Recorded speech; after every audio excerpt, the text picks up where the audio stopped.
ini adalah anta'budallah, bahawa engkau mengabdikan diri kepada Allah Subhanahu wa taala, bahawa engkau beribadah akan Allah Subhanahu wa taala. Mengabdikan diri kepada Allah, beribadah kepada Allah dengan bahawa mengerjakan segala suruhan dan meninggalkan segala larangan, itu ihsan. Yang mana terdahulu Islam dan iman pula, suruhan Allah sebagai orang Islam kita terima, suruhan Allah sebagai orang yang beriman kita terima di hati, larangan Allah kita sebagai orang Islam kita terima secara zahir, larangan Allah kita sebagai orang yang beriman kita terima dengan hati. Islam terima perkara agama pada zahir, iman terima perkara agama dengan hati. Kemudian terima sahaja suruhan, terima sahaja ini perkara larangan, terima sahaja tak sempurna. Anak sempurnanya, kalau dah kita terima semayang tu wajib, semayanglah buat. Kalau kita terima puasa tu wajib datang daripada Allah, kita buatlah, itu ihsan. Kalau kita terima bahawa mengumpat tu haram, kita tinggallah mengumpat, itu ihsan. Jangan kata mengumpat haram ke tak? Haram, kita terima bahawa mengumpat tu haram. Mana ihsannya? Tinggalkan larangan dengan bahawa kita tinggalkan mengumpat, itu ihsan. Jadi kalau terima serta kita laksanakan, kita beribadah kepada Allah, ihsan ni syarat bagi sempurna Islam dan iman. Ni ihsan, syarat bagi sempurna Islam dan iman, bukan syarat bagi sah Islam dan iman. Syarat untuk sempurna, bukan syarat untuk sah. Kalau nak sah Islam, terima dan buat. Terima semayang wajib, terima semayang. Terima puasa wajib, terima. Dan puasa serta ngebuat ni. Terima bahawa berjudi haram, serta tinggal. Terima kata berzina haram, serta tinggal. Barulah sah Islam dan iman. Itu khawarij, bukan ahli sunnah. Sebab khawarij ni dia kena qaulun wa amalun. Maknanya sebagai orang Islam ni terima bahawa ini perintah Allah, terima bahawa ini larangan Allah, terima ini perintah Allah serta laksanakan, baru sah Islam. Terima perkara ini Allah larang serta tinggalkan, baru sah Islam. Maknanya kalau dia hak perkara yang diwajibkan tak buat, kafir dia, batal Islam. Hak Tuhan larang tak tinggal, kafir dia, batal Islam. Berjudi kafir, berzina kafir, minum arak kafir. Sebab apa? Sebab tidak laksanakan. Apa laksana? Kalau Tuhan larang tinggalkan. Dok tinggal, terima saja je. Ngaku dok judi haram, ngaku ya. Ngaku dok zina haram, ya haram. Ngaku dok minum arak haram, ya haram. Tapi tinggal ke dok? Dok dia berjudi, dia berzina, minum arak, maka batal Islam dia. Sebab syarat nak sah Islam, terima serta kena buat. Itu khawarij. Kita dok, kita ihsan, buat segala suruhan, tinggal segala larangan, bukan syarat untuk sah Islam dan iman, tetapi bukan syarat untuk sah, syarat untuk sempurna, comel, molek Islam dan iman. Kalau terima kata wajib semayang puasa tapi tak buat, Islamnya masih lagi sah, imannya masih lagi sah, tapi Islam dan iman yang tak sempurna. Dia gitu. Dia terima kata berjudi tu haram, zina tu haram, tapi nafsu punya pasal dia buat juga. Hak dia terima kata haram tadi, Islamnya masih lagi sah, imannya masih lagi sah tapi tidak sempurna, derhaka kepada Allah Subhanahu wa taala. Ini kita ahli sunnah wal jamaah. Ihsan syarat bagi sempurna Islam dan iman, bukan syarat bagi sah Islam dan iman. Sebab terdahulu saya tekan dah berkaitan dengan terima kemudian laksana, buat, tunaikan. Jadi terima secara zahir akan perkara agama itu Islam. Kemudian ni ihsan, laksanakan, buat suruhan Allah Ta'ala, tinggal larangan Allah Ta'ala, ini ihsan, laksana. Jadi Islam terima, ihsan laksana. Laksananya tidak, Islamnya masih lagi sah, tapi Islam yang tidak sempurna. Ini ahli sunnah wal jamaah. Khawarij ihsan, buat segala suruhan, tinggal segala larangan, adalah syarat untuk sah Islam. Khawarij buat Tuhan larang, buat perkara yang haram, kafir lalu dah. Mengumpat, kafir lalu dah. Buat Tuhan larang, kafir lalu dah. Sebab apa? Sebab tidak laksana perkara agama dengan bahawa hak Tuhan larang janganlah buat, barulah Islam tu sah. Hak Tuhan larang pergi buat juga, batal Islam, kafir dianya. Itu khawarij, bukan ahli sunnah wal jamaah. Kita sini ambil molek ni. Ihsan ini syarat bagi sempurna Islam dan iman, bukan syarat bagi sah Islam dan iman. Oh, kalau dia terima, dia buatlah. Dia tak buat tu, dia engkar lah tu. Ni jeng ni. Ni memang lari. Ni ada orang faham gitu. Kalau dia kata dia terima itu perintah Allah, dia aku itu perintah Allah, dia buatlah. Kalau tak buat tu engkar dah tu, tolak dah tu, tak terima dah tu kalau tak buat. Ni payah ni nak kira balas ni. Mana kita kata kok di takrif basic pun tak luluh. Apa takrif basic? Islam apa? Terima. Bulat-bulat segala perkara agama, tu basic dia. Ihsan apa dia?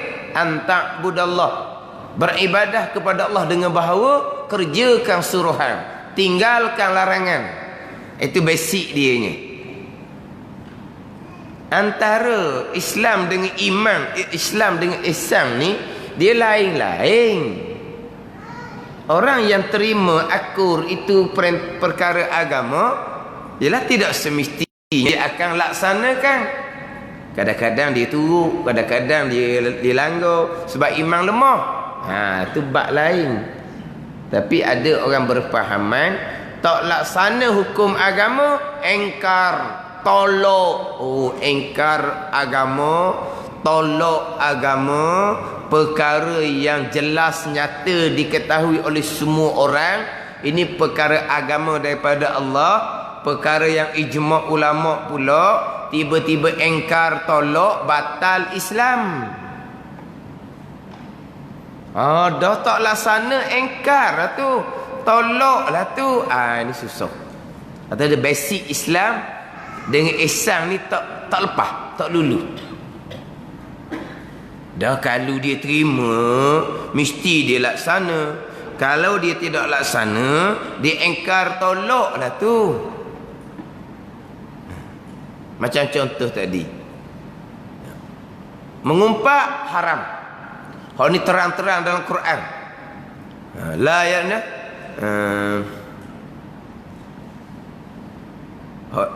ayat dia. La yarta' ba'dukum ba'da tu. Apa awal ayat dia?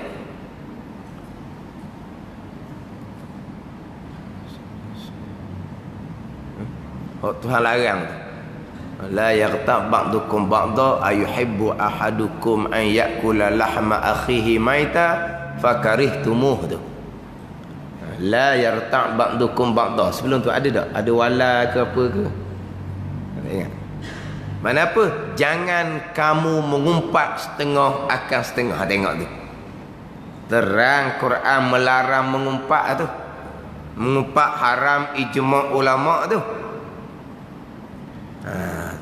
Terima tak bahawa hukum agama mengharamkan mengumpat? Terima ke tak? Ke engkar?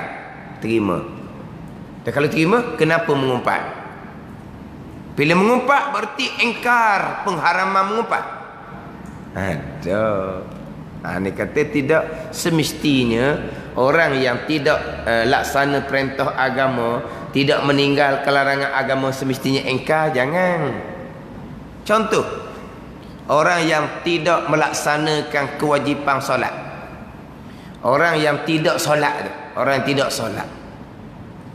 Berarti semestinya pasti ia akan engkar kewajipan solat. Begitu.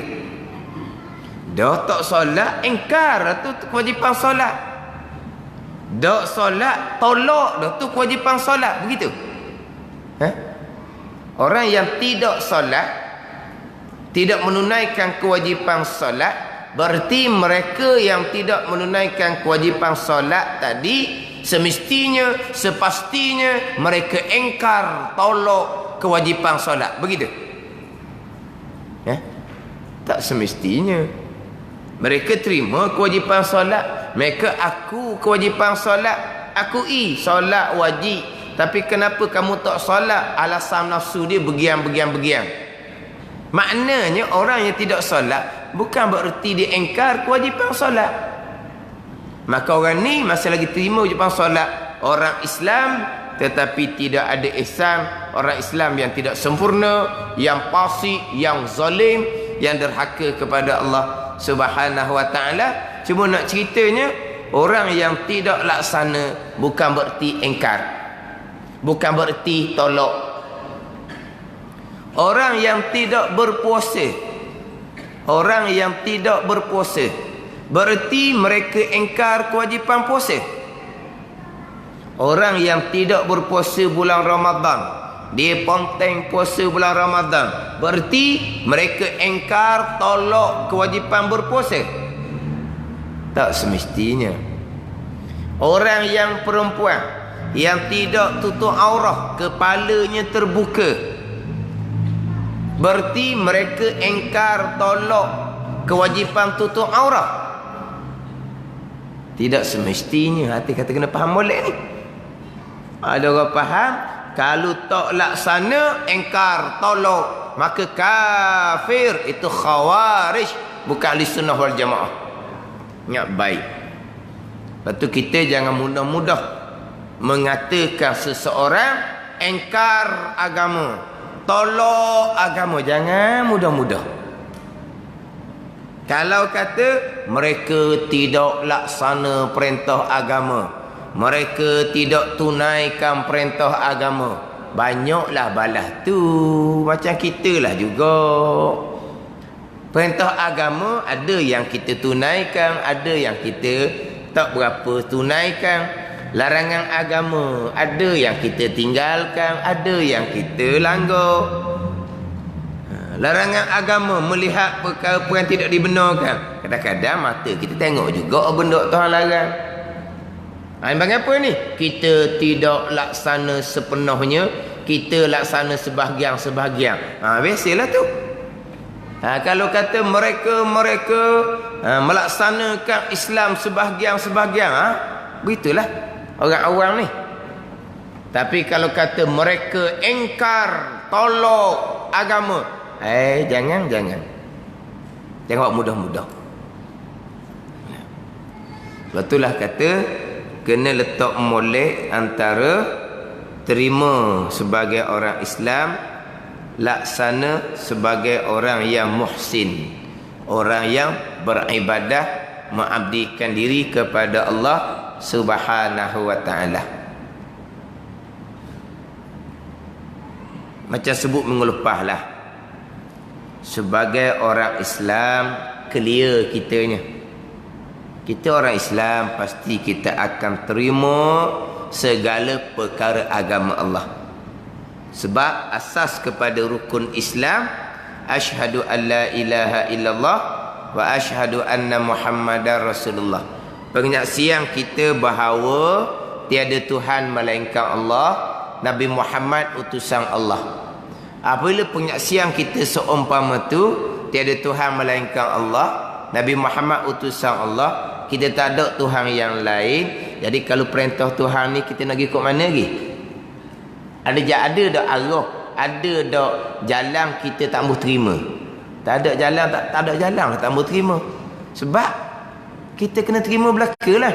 Sebab ini hanya Allah jua Tuhan. Hanya Allah jua Tuhan. Kalau kita tak mau terima perkara agama datang dari Allah, bolehlah kalau ada Tuhan yang kedua, Tuhan yang ketiga. Nampaknya Allah Ta'ala ni perintah agama dia ni nampak payah sikit kita nak terima ni. Payah sikit dengan zaman ni nak terima perintah Allah ni. Tengok Tuhan yang kedua lah, dia punya perintah macam mana pula. Boleh tak kita ngelak cari Tuhan kedua? Tapi syahadah kitanya hanya Allah jua Tuhan. Maka tak ada arah lah kitanya, kena terima je lah. Sebab hanya Allah jua Tuhan. Ini sebagai orang Islam, clear. Dan sebagai orang beriman pula, memang hati kita mengaku putuh, terima bulat-bulat di hati akan segala perkara datang daripada Allah Subhanahu wa taala. Problem kita ihsan ni lah. Ihsan ni mengabdikan daripada Allah ni. Buat segala Tuhan suruh, tinggal segala Tuhan larang. Hak niat kita ni. Buat retek, tinggal retek, hak Tuhan suruh, hak Tuhan larang, tinggal retek, langgar retek. Niat kita ni. Ambil cukar-cemakin kita ni. Cukar-cemakin betul mana? Betul ihsan. Islam clear, iman clear. Ihsan, pengabdian diri kita kepada Allah ni. Lolek. Betullah Islam, iman kita tu dak sempurna, turun naik, terutama sekali iman. Kerana ihsan kita ni tak lengkap. Ihsan ni tunaikan segala suruhan zahir dan batin. Suruhan Allah tak tunaikan sekalian. Tunai sebahagian pula, tunainya pula tak sempurna. Hak larangan Allah zahir dan batin ni pula bukan tinggal belaka. Dahlah suruhan Allah kita buat tak sempurna, larangan Allah kita langgar pula. Ni jadi iman kita tak sempurna ni. Iman kita tak kuat, iman kita dilemah. Ni hak realiti kita sekarang.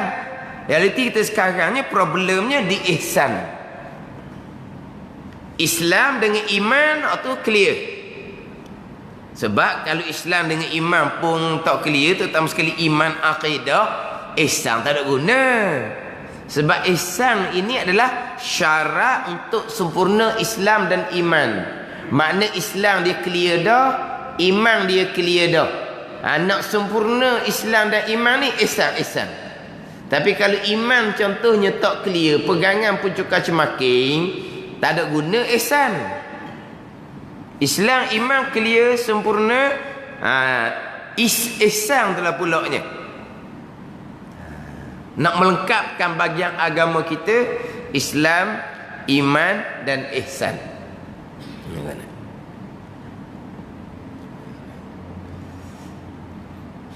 Dia kitanya dalam bab paling besar iman lah ni. Keyakinan dalaman kita dengan agama Allah Subhanahu wa taala. Islam tadilah, Islam terima Islam lah. Lepas tu ihsan kita tu. Bila ihsan kita tu tunaikan suruhan Allah retek, tidak tunaikan retek. Jadi ihsan ni yang menyebabkan iman kita tidak kuat. Sebab ihsan kita tak sempurna. Cuma yang kita cerita tadinya, biar kita faham antara Islam terima dengan ihsan laksana. Contoh. Dibuat satu undian berkaitan dengan perkara agama. Undian bukan berkaitan dengan awak terima ke tak terima. Undian berkaitannya setuju tak setuju dilaksanakan. Situ. Contoh. Kalau undian terima dengan tak mau terima, Oh, tu beratlah, tak mau terima perkara agama, bukan orang Islam dah jadinya. Yang timbulnya undian sama ada perkara ni nak dilaksana ataupun tidak. Tu undian. Perkara agama, undiannya sama ada nak laksana ataupun tidak. Tapi perkara agama ni terima ke dah? Oh, kita orang Islam, memang kita kena terima perkara agama. Tapi sekarang ni timbul undian nak laksana ataupun tidak. Nak laksana sekarang kami tidak setuju sebab alasan begian. Jadi pertikaian yang timbul sama ada nak laksana sekarang ataupun tak mau laksana lagi sekarang. Tu berkaitan dengan ihsan. Jangan konsep bab Islam mereka kata mereka terima itu perkara agama, tapi pelaksanaan ni kami tak setuju lagi laksana sekarang. Contoh, bahasan kita bukan bahasa Islam. Bahasan kita pengundian adalah berkaitan dengan ihsan. Jangan kita mudah-mudah pula. Kalau mereka tidak mengundi, bersetuju untuk melaksanakan, berarti mereka telah tolak, mereka telah engkar. Tolak engkar tu kafir. Itu membabitkan Islam terima ataupun tidak.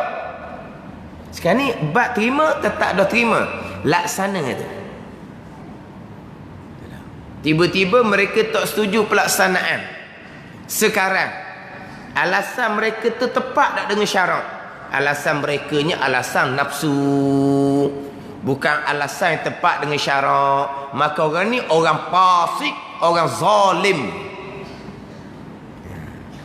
Tapi masih lagi orang Islam. Fasik, zalim. Yang mudah pula fasik zalim ni berat. Tapi adakah dia bukan orang Islam? Dia masih lagi orang Islam. Sebab apa? Sebab mereka tidak setuju pelaksanaan sekarang dengan alasan yang tidak tepat dengan kehendak syarak. Kalau ada alasan tepat dengan kehendak syarak, tak apalah. Pelaksanaan ditangguhkan. Alasannya apa? Alasannya bergiam-giam tepat dengan syarak. Maka dia tidak fasik, tidak zalim. Tapi cuma nak ceritanya, itu membabitkan pelaksanaan ihsan, bukan membabitkan orang Islam terima segala perkara agama. Ini kena faham sini. Yang mana ihsan ni pelaksanaan agama dalam diri kita sama, dalam keluarga kita sama, dalam negara pun sama. Yang mana menegakkan, melaksanakan hukum agama di dalam negara wajib ijma' ulama'. Bukan hanya kita wajib menegakkan agama dalam diri kita saja, bukan hanya wajib menegakkan agama dalam keluarga saja, bahkan wajib menegakkan hukum agama dalam negara. Wajib ijma' ulama'. Tiba-tiba tidak dilaksanakan. Ni berkaitan dengan ihsan. Kenapa tidak laksanakan? Kerana apa? Kalau kerana tu dengan terhalang laksana perkara yang menepati syarak, maka tak fasik, tak zalim. Tapi kalau tidak melaksanakan kerana nafsu semata-mata, fasik, zalim. Hak fasik zalim ni berdosa,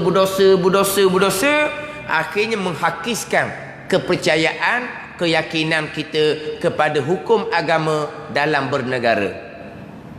Akhirnya mari di hati kita sebut kata hukum agama dalam diri, okeylah kemayang bang kita. Agama dalam keluarga kita, okeylah. Kalau sebut kata agama dalam bernegara, kita marilah dalam hati kita.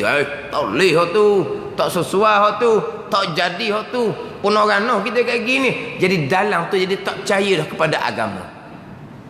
Mari daripada mana? Mari daripada tidak ada ihsan pelaksanaan. Yang mana tanpa pelaksanaan yang tak ada uzur syar'i, tidak laksana kerana nafsu, berdosa fasik zalim ni. Dosa ni akan menghakiskan kepercayaan kita pada agama. Walha kita balik pada agama dahulu. Apa agama? Ketetapan hukum hakam daripada Allah. Hukum hakam Allah ni sembahyang puasa je. Hukum hakam Allah ni berkait dengan diri, berkait dengan keluarga, berkait dengan negara. Hukum hakam Allah. Yang mana hukum hakam Allah ni Rasul bawa. Apa guna agama Allah ni? Untuk kebaikan, kebahagiaan kita dunia dan akhirat. Jadi agama ni untuk selamat dunia dan akhirat. Kita nak selamat diri, balik pada agama. Nak selamat keluarga, balik pada agama. Nak selamat negara, balik pada agama. Agama Allah Subhanahu wa taala. Allah yang menjadikan kita. Nak selamat, balik kepada Allah. Allah jadikan keluarga kita. Nak selamat, balik kepada Allah. Allah jadikan negara kita. Nak selamat, balik kepada Allah. Tak ada jalan lain dah kita ni. Tiba-tiba kita mari curiga, syok wang sangka dengan molek ke tak molek agama Allah ni. Habis kan? Mari daripada mana tu? Mari daripada tidak ada pelaksanaan. Tetapi tanpa pelaksanaan, dalam keadaan kita betul-betul bersungguh supaya agama Allah terlaksana secara syumul. Kita nak tapi tak terlaksana, tapi dalam keadaan kita betul-betul nak berjuang untuk pelaksanaan untuk dapat dilaksanakan agama dan negara, maka kita tak berdosa. Sebab itulah walaupun belum terlaksana, kita sebut kata pelaksanaan hukum agama, kita mesti percaya, ya, selamat kita kalau kita laksana hukum agama. Sebab apa tu? Sebab kita tidak berada dalam keadaan fasik dan zalim. Sebab kita nak kepada pelaksanaan. Tapi kalau kita bersama dengan mereka yang tak mahu pelaksanaan hukum agama kerana alasan nafsu semata-mata, maka dah kena berdosa itulah yang akan menghakiskan keyakinan kita kepada agama Allah Subhanahu wa taala. Itu cerita bab iman. Cerita bab Islam, mulut manis, mulut comel. Kita sebagai orang Islam kena terimalah hukum Islam. Sebab kita orang Islam tu mulut manis. Tapi kenapa tak laksana? Begian. Alasan tu tepat ke tak dengan syarak? Nafsu punya pasal alasan tu. Berdosa.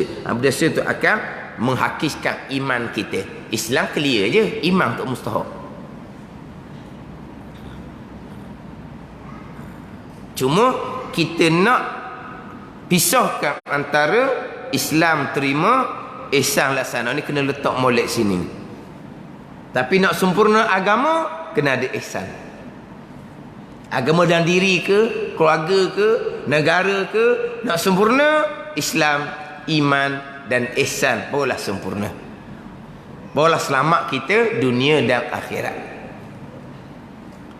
Kita kena terima agama sebagaimana Nabi Ibrahim AS. Ni kita ni nak melakukan ibadah korban. Cerita sejarah pengorbanan Nabi Ibrahim AS. Pengorban Nabi Ibrahim AS mula daripada perintah Allah Ta'ala, daripada Palestin kena letak anak isteri Siti Hajar dengan Nabi Ismail AS di Mekah, tempat yang tidak ada orang. Bayangkan perintah Allah. Tapi Nabi Ibrahim adalah seorang yang patuh kepada Allah Subhanahu wa taala. Hak kita duk baca dalam doa iftitah itulah. Ayat Al-Quran, inni wajjahtu wajhiya lillazi, Nabi Ibrahim AS, musliman wa ma ana minal musyrikin. Nabi Ibrahim AS, la syarika lahu wa bidzalika umirtu wa ana awwalul muslimin. Itu dalam ayat Quran. Siapa muslim di situ? Nabi Ibrahim alaihissalam. Tengok macam mana penyerahan diri Nabi Ibrahim alaihissalam. Kita duk cerita tu. Perintah letak anak isteri. Nabi Ibrahim dia tak ada anak. Tua dah berkahwin dengan Siti Hajar, baru dapat anak Nabi Ismail alaihissalam.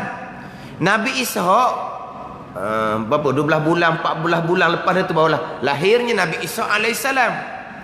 Maknanya baru boleh seorang anak. Bayangkan orang yang berkahwin lama dah tak dapat anak, berkahwin baru pula kemudian boleh anak seorang. Warna kalau teka ayah tu duk pergi mana dah lah ayah tu, duk keteh hak tu dah lah jadinya. Jangan dia orang tua boleh anak ni pergi pelik. Orang tua boleh anak dia pelik sikit. Dia tua ni jadi beken pun habis dah, apa pun dia punya rank dia habis dah. Beken ada dah tua ni. Muda beken, tua dah beken dah. Lepas tu kadang-kadang masa muda bekeng dengan anak-anak. Dan dia tua dengan cucu Allah dia buat manja sampai punah kawan tu. Kita kata buat apa dulu bekeng. Tua hilang bekeng. Lepas tu dia getek ke cucu tu pula. Manja ke cucu tu. Jadi huru-hara kadang-kadang orang. Bayangkan tak ada anak, boleh anak kemudian diperintah oleh Allah letak di tempat yang tidak ada apa-apa. Mana? Macam mana? Musliman Nabi Ibrahim AS berserah diri kepada Allah. Serah diri kepada Allah. Tunai perintah. Macam mana Siti Hajar? Terima. Ini keluarga misali. Keluarga contoh orang yang patuh kepada Allah Subhanahu Wa Taala. Ni. Dekat Raya Haji ni. Timbul pula kisah. Ni. Pengorbanan Nabi Ismail AS pula. Semelih Nabi Ismail AS tu. Terima. Sebab apa? Itu perintah Allah. Yang kita ni mudah cerita sebab tahu dah. Tak jadinya semelih tu. Diganti dengan kibah. Sama juga letak Nabi Ismail di tanah haram Mekah tu. Kita tahu dah lahnya selamat. Keluar air. Tapi masa tu tak ada pun. Cerita tak apalah duduklah sini. Tak ada orang ni, air segereba je ni. Cukup untuk bekalan minum sekejap je air tu. Lepas tu ada tak cerita? Tak apalah. Suruh Nabi Ismail tunjar kaki tu, tubik air Zam-Zam gitu. Tak ada tu. Nabi Ismail menangis dan dahaga. Bukan kata janjian, duduk situ. Tak apalah. Nabi Ismail tunjar kaki, tubiklah air Zam-Zam. Tak ada janjian tu. Tapi macam mana Nabi Ibrahim AS keyakinan dia kepada Allah. Siti Hajar keyakinan dia kepada Allah. Ini orang agama yang sebenar. Ni contoh. Tapi kita tak ada lah perintah seumpama tu kepada kita. Ini perintah kepada Rasul ni. Kepada orang selayaknya. Perintah kepada Nabi Ibrahim AS dan orang selayaknya Siti Hajar. Orang yang selayaknya menerima perintah seumpama ni. Duduk di padang pasir bersama dengan anak kecil, tak ada seorang habuk pun bersama di situ. Tapi macam mana hati? Terima sebab apa? Ini perintah Allah Subhanahu Wa Taala. Tu, kemudian timbul pula cerita hak Nabi Ismail nak disembelih. Kenapa kita tidak timbul nak persoal? Allah Taala perintah sembelih Nabi Ismail. Nabi Ismail ni nabi akhirnya. Tak ada salah apa-apa. Semelih ni mati. Zalim ke Allah ni. Apa nak kata kita? Sebab tak ada jalan kitanya. Allah perintah, tak ada Tuhan lain dah. Kena terima lah. Kena tunaikan lah. Ni contoh. Walhal, semelih Nabi Ismail, tak ada salah apa. Semelih, mati. Faham tak? Tapi kenapa tak timbul persoalan? Hak perintah tu. Tiba-tiba kita pula di masa yang sama Allah Taala perintah faqata'u aydiyahuma, potong oleh kamu akan tangan pencuri lelaki dan pencuri perempuan. Siang lah ke dia. Lepas tu hak perintah sembelih Nabi Ismail dengan hak perintah kerat tangan pencuri itu perintah siapa? Perintah Allah Subhanahu Wa Taala. Sembelih Nabi Ismail ni, Nabi Ismail tak ada salah apa. Sembelih jadi mati. Ini kerat tangan pencuri. Kerat tangan tak mati pun. Apa masalah? Hak sembelih Nabi Ismail, hanggup punya cerita. Kerat tangan pencuri, Allah. Kalau kena kanak dia ke mana barangkali sedap nak cakap. Tengok. Kebeza. Perintah daripada Allah. Tuhan yang sama perintah. Dan sebagai orang Islam kena terimalah. Itu perintah Allah Subhanahu Wa Taala. Sedap Kalau kena kanak dia mana? Itu nafsu kita pula tu. Dengan undang-undang ada learning belaka tu. Sedap sangat tu. Sebab takat anak orang lain. Kalau takat anak sendiri, pas bala polis lagi serang tu nafsu kita. Dah itu hukum apa? Hukum agama. Bagaimana? Tuhan perintah kerat tangan pencuri tu nakalam minallah, pencegahan daripada Allah. Mana apa sekarang ni bukti nyata. Contoh pergi Mekah. Pergi Mekah. Tanya pergi Mekah. Masuk waktu peniaga-peniaga Mekah ni dia tutup dak barang-barang dia nak semayang. Pergi Mekah. Dia tutup dak? Tak tutup. Dia tinggal gitu je. Sebab apa dia tinggal gitu? Sebab tak ada orang curi. Sebab apa tak ada orang curi?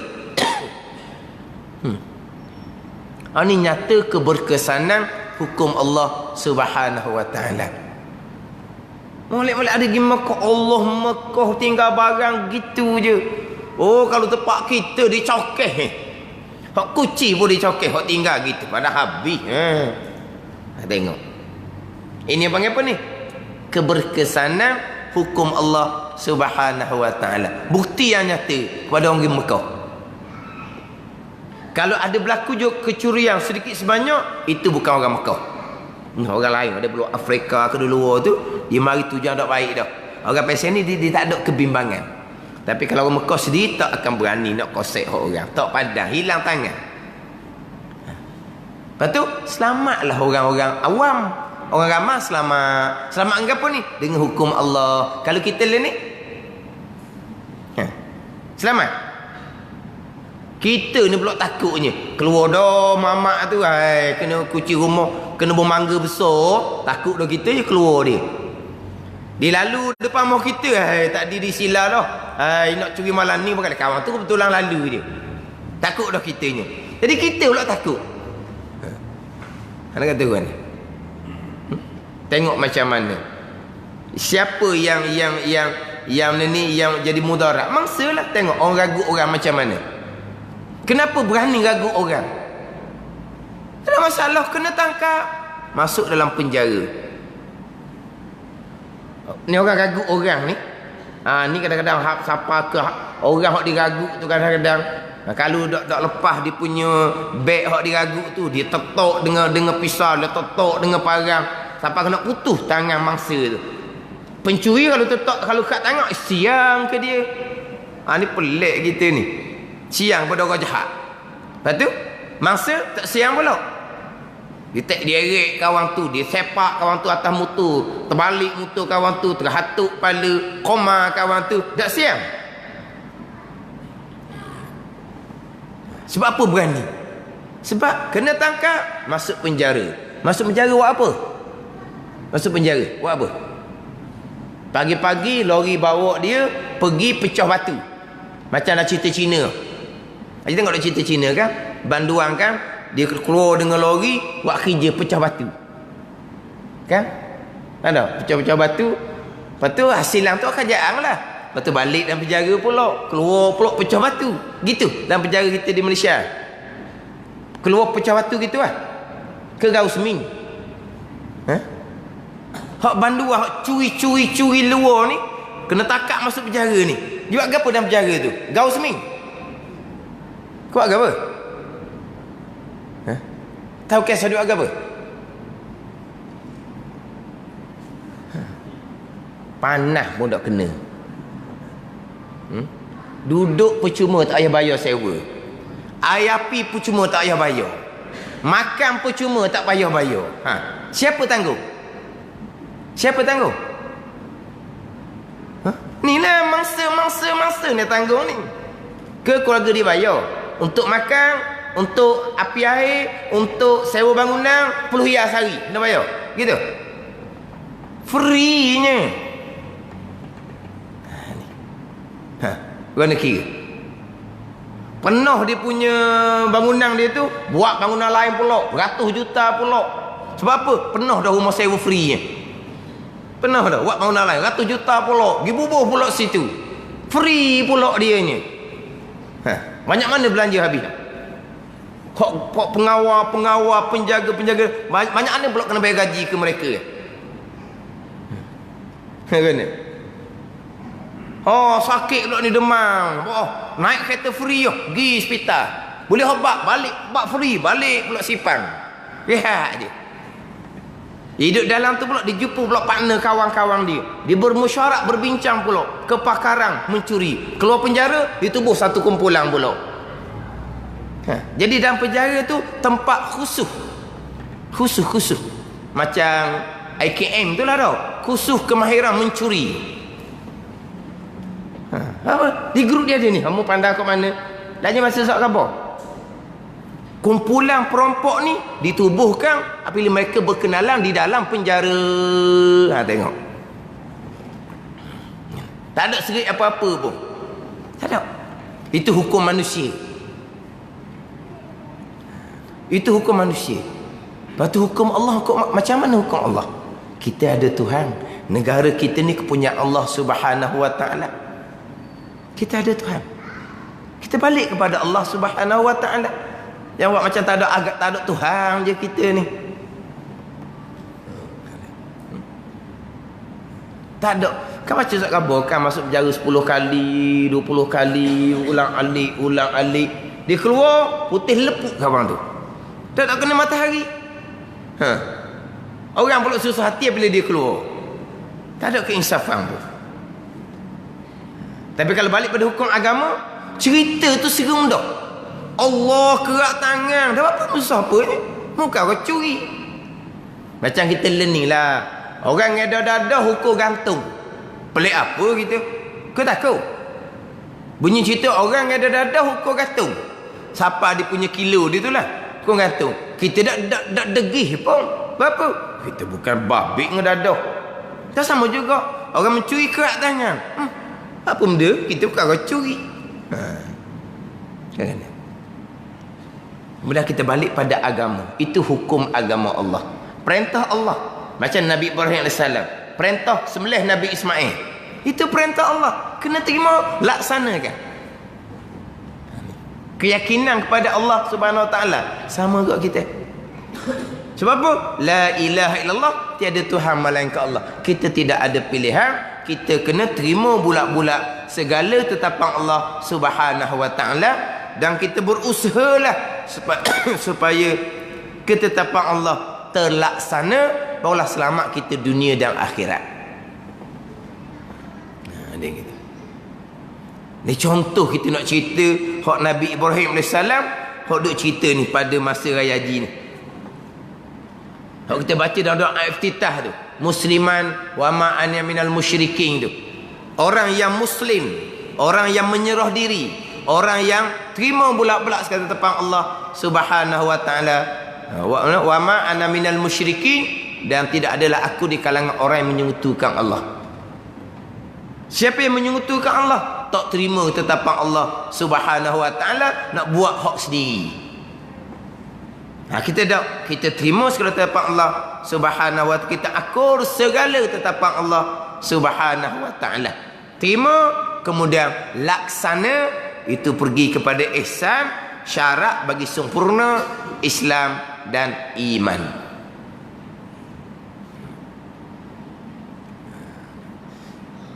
Kita dalam kitab ni bahagikan Islam, iman, ihsan. Yang terdahulunya, kita nak sempurna agama, kena ada ketiga-tiga. Terutama sekali ihsan. Sebab ihsan ni lah penentuan sama ada iman kita jadi subur, jadi kuat, jadi mantap ataupun tidak. Mari daripada mana? Mari daripada ihsan. Pelaksanaan kita hukum agama dalam diri, dalam keluarga, dalam bernegara. Sebab agama Islam agama yang syumul. Bila terlaksana agama Islam, iman dan ihsan, selamatlah kita dunia dan akhirat. Tak ada jalan lain kita ni. Nak selamat dunia akhirat, kita kembali kepada Tuhan yang menjadikan dunia, Tuhan yang menjadikan akhirat. Nak selamat dunia akhirat, kena kembali pada Tuhan lah.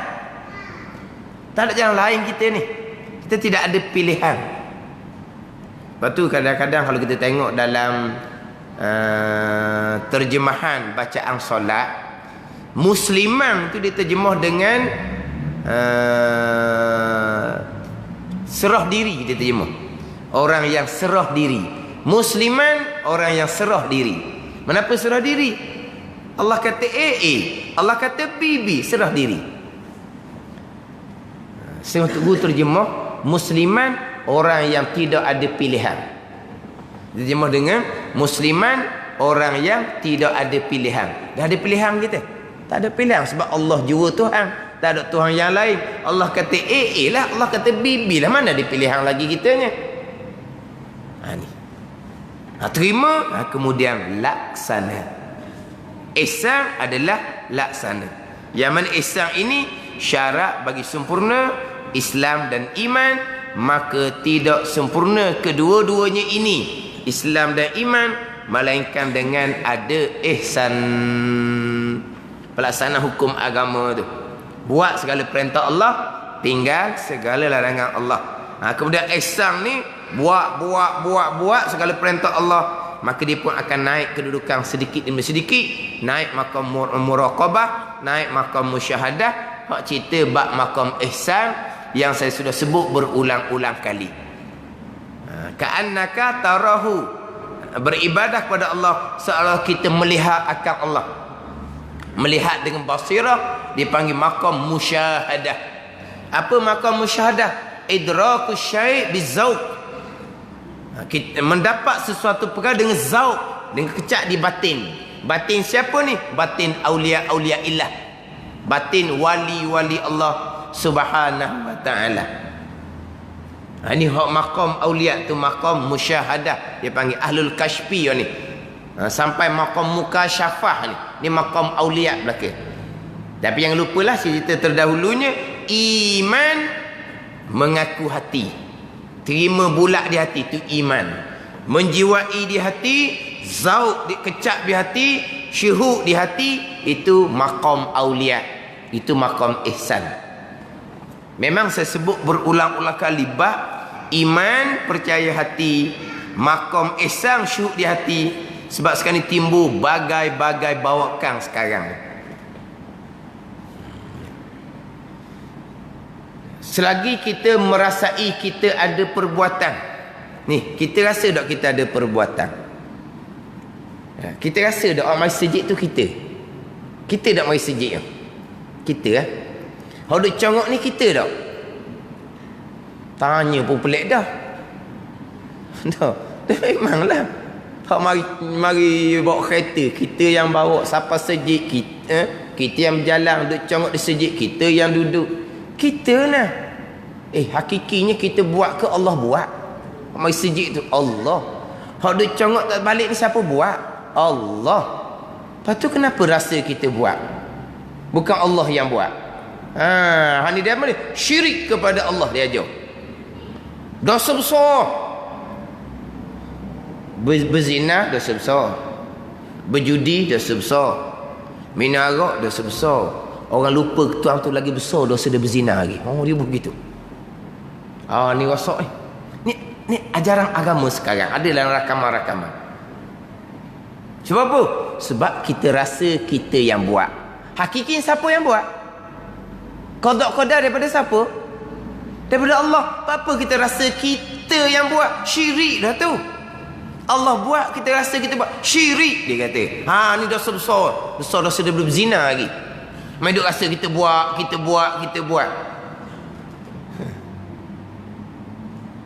Orang yang dengar apa dengar saja bertanya, Ustaz tanya sepatah. Ustaz mengajar tu, Ustaz rasa Ustaz mengajar ke siapa mengajar? Tanya dia. Dari dia duduk ceramah, duduk mengajar tu. Cuba tanya dia. Ustaz mengajar tu, Ustaz rasa Ustaz mengajar ke? Ataupun mari mana? Saya pun rasa saya juga mengajar. Syirik dah susah. Ambil ke Ustaz kata. Lebih ke dia lah dia. Ni boleh bawa pesen tu. Kenapa? Kita rasa kita yang buat. Itu makam orang awam, tak ada salah apa-apa.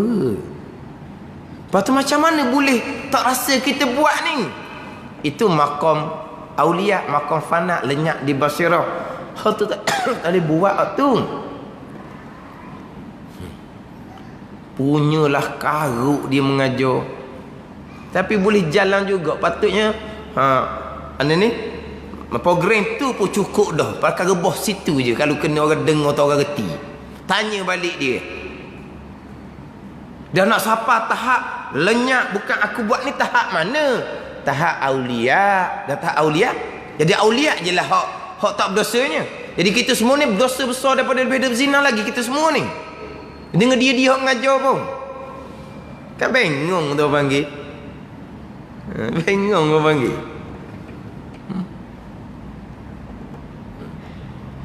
Memanglah. Sebab tu dah kitab hikam, kita hakikah, kita hikam Ibn Atta'illah Sakandari. Ini kalam hikmah yang pertama. Min alamatil i'timadi 'alal amali nuqsanur raja inda wujudi zalali. Di antara tanda alamat kita bergantung kepada amal adalah kurang harap kita apabila kita tergelincir. Mana kita ada salah Allah lah. Kalau orang bertarekat pula dia berzikir tak siapa bilangan Allah lah dia berasa. Ni tanda apa ni? Orang ni bergantung kepada amal. Kalau syariat bergantung kepada amal, kepada semayang, kepada puasa. Orang tarekat pula bergantung pada amal, bergantung pada zikir. Ni. Ini alamat orang bergantung pada amal. Orang bergantung pada amal ni makna apa? Dia belum sampai maqam fana, maqam aulia. Tak ada salah. Tapi orang ni bukan orang sampai maqam lagi. Mana orang syariat memang bergantung kepada amal. Orang tarekat memang bergantung kepada amal. Saya semayang, saya puasa, saya ngaji Quran, saya berzikir. Saya belaka. Kalau bertarekat pula, saya yang berzikir ibu-ibu. Saya yang berzikir ibu-ibu. Tiba-tiba kalau seumpama ni dipanggil syirik, dosa besar, tak pakai gawa kitanya.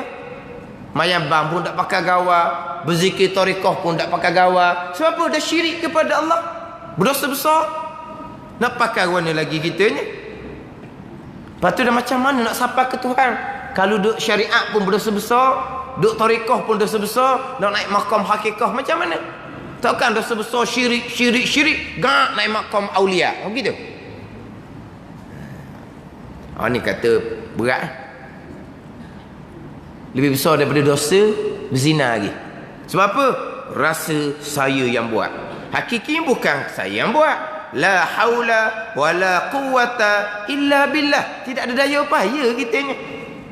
Boleh mari sejid, boleh duduk cuma sejid ni, semuanya perbuatan Allah Subhanahu wa taala. Tiba ingat di hati kitanya, aku yang mari, aku yang buat, aku yang duduk sejid ni. Syirik dosa besar dibubuh.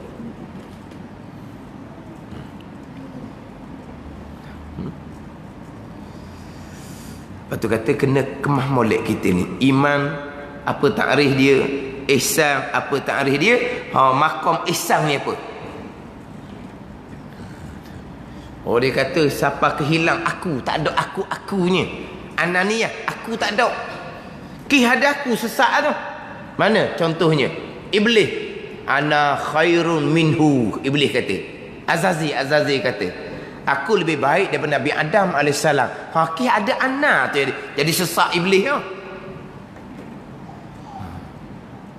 Tidak sedar tu.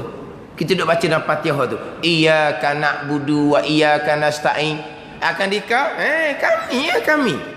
So katakan kami sembah kan? Apa nak sesak ni?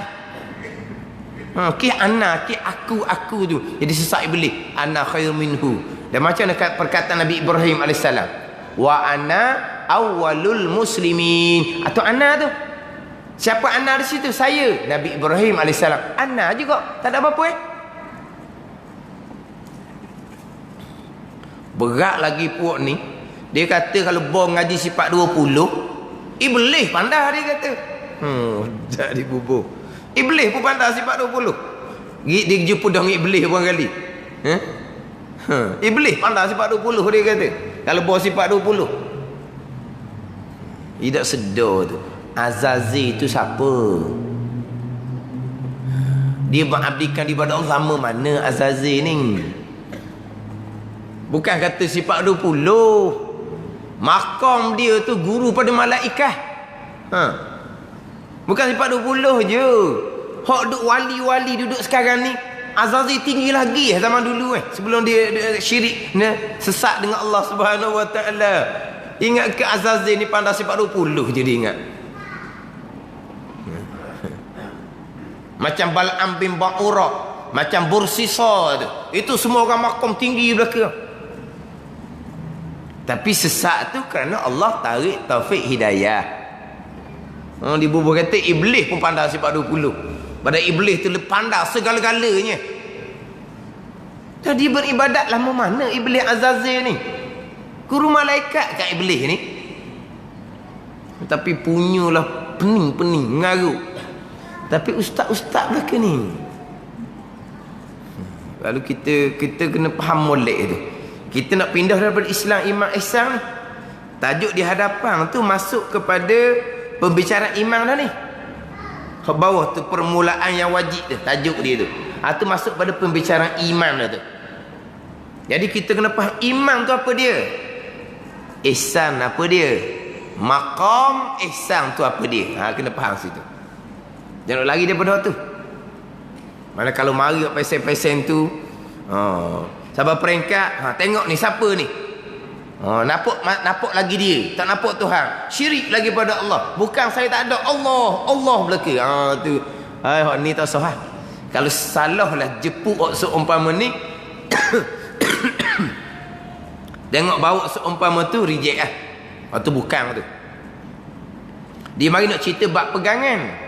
Tiba-tiba ingat, kena zauk, kena ingat, kena memandang Allah belaka, Allah belaka. Celek pagi, bini nampak suami, tak nampak suami, nampak Allah. Tak nampak suami, nampak Allah. Celek-celek Allah. Cokoh tu Allah. Bini pula Allah. Dua Allah situ. Selagi nampak, isteri nampak omong suami, suami nampak omong isteri. Padahal tak ada belaka tu Allah je ada. Masih nampak lagi, tu tak makrifatullah. Tu pakai basuh balik gitu sudah. Mana karut belaka. Dia ingat orang, hak tu benda zauk, benda kecak di batin.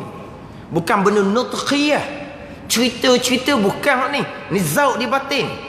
Kecak di batin. Batin siapa? Batin sir aulia illah.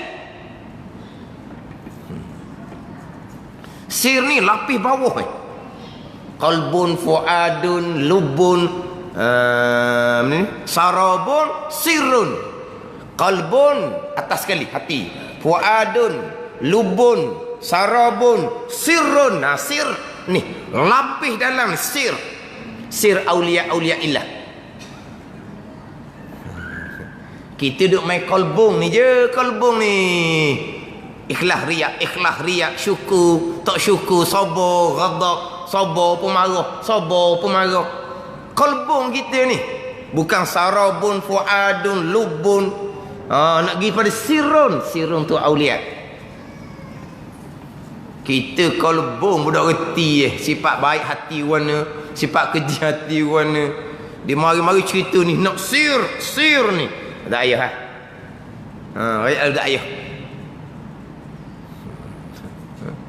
Sebab apa? Tak ada. Segala-galanya tak ada. Allah belaka. Pandang suatu, pandang Allah.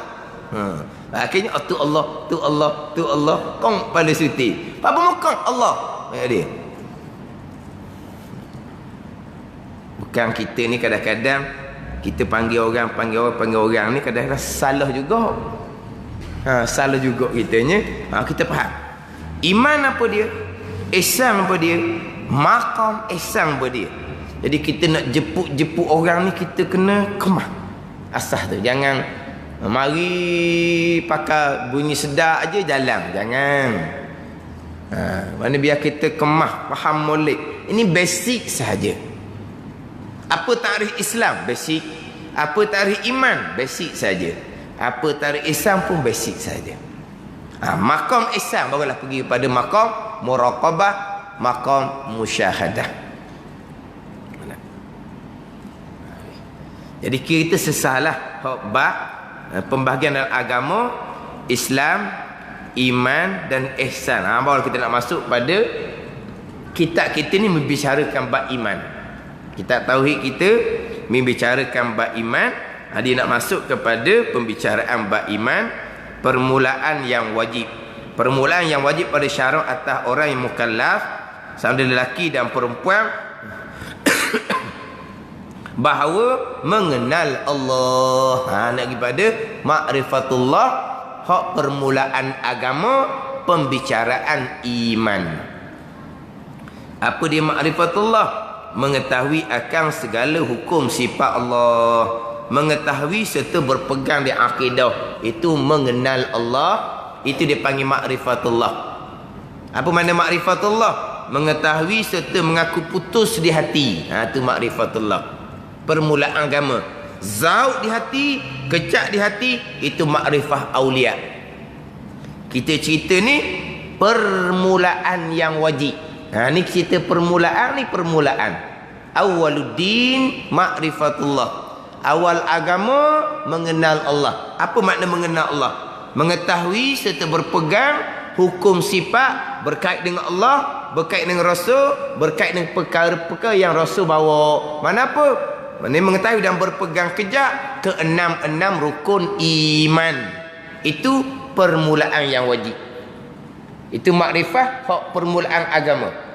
Mengetahui serta berpegang kejak di hati, mengaku putus di hati, zauk di hati, kecak di hati, syuhud di hati, itu makrifah khasah, makrifah aulia. Itu cerita bab maqam ihsan tu. Kita cerita makrifah permulaan agama, cerita bab iman. Dipanggil makrifah ammah, dia panggil. Makrifah khasah, zauk di batin, kecak di batin, itu maqam ihsan. Mana-mana kitab tauhid, dia akan datangkan apa dia permulaan agama. Permulaan agama adalah mengenal Allah. Apa makna mengenal Allah? Mengetahui. Mengetahui serta mengaku putus di hati. Bukan zauk di hati, bukan kecak di hati. Ini makrifah. Ini pun basic lah ni. Mula-mula kitab tauhid, dia akan membicarakan makrifah tu apa dia. Kalau ada kitab lain, makrifah adalah al-jazmu al-mutabiqu lil haqqi an dalilin. Itu semua kitab. Apa makna makrifah? Jazam di hati, putus di hati, berkaitan dengan sifat Allah, sifat Rasul. Tu ni putus di hati ni. Allah ada, Allah sedia, Allah kuasa. Itu makrifah. Al-mutabiqu lil haqqi, kena betul. Kalau pegang kejak salah, tak panggil makrifah. Orang kafir. Dia pegang kejak dok Tuhan dia. Dia pegang kejak, dia sanggup mati kerana Tuhan dia. Tapi betul ke tak? Tak panggil makrifah. Kita nak pegang kejak, kena betul sebenar, andalilin, kena ada dalil. Kita pegang kejak Tuhan ada, apa dalil dia? Ada langit, ada bumi. Kita pegang kejak di hati Tuhan kuasa, apa dalil dia? Ada langit, ada bumi. Itu makrifah. Pegang kejak di akidah ni, putus di akidah. Bukan zauk ingat syuhud di basirah, bukan. Kita cerita bab akidah, pegangan iman di hati kita. Syuhud tu cerita bab dalaman, itu maqam aulia. Semua kitab sama saja. Sebab tu kalau orang baca kitab tauhid kononnya makrifah dia tak erti, dia kitab tauhid pun dia tak boleh ajar sepatutnya. Sebab apa? Dia tak erti pun ilmu tauhid atau syariat ni. Manakala orang seumpama tu dia nak mengajar kitab tauhid, dia mengajar hukumnya haram, orang dengar pun hukumnya haram. Sebab apa? Sebab dia tak faham pun ilmu akidah. Dia tidak mahir pun ilmu akidah. Dia mengajar haram, kita tempat mengaji pun haram. Sampai ke basic permulaan. Apa di iman tak faham. Apa di ihsan pun tak faham. Apa di basic permulaan agama makrifatullah. Apa takrif makrifatullah ni permulaan agama ni? Lepas tu kita nak sampai makrifah khasah. Tu kurniaan Tuhan lah. Pegangan comel, pekoh comel, tasawuf comel, amal ibadat pula wajib sunat dengan sempurna. Akhirnya pilihan Allah sampai makrifah khasah, makrifah aulia. Itu cerita lain tu. Ini cerita aulia, wali Tuhan, kekasih Tuhan. Kita cerita ni permulaan. Ni awaluddin makrifah, cerita permulaan ni. Takkan sama cerita permulaan agama dengan makrifah aulia kemuncak agak sama. Memang jauh jelak tu, tapi macam dia dicapu. Dicapu tu maknanya dia tak faham pun permulaan agama dalam pembicaraan kitab tauhid. Dia tak boleh nak baca kitab tauhid orang yang seumpama ni. Jadi akibat pada sesak dan menyesatkan, punah ranah agama. Apabila tidak boleh membezakan antara pembicaraan makrifah kita ni, makrifah dia panggil makrifah ammah, makrifah permulaan agama. Wallahu a'lam.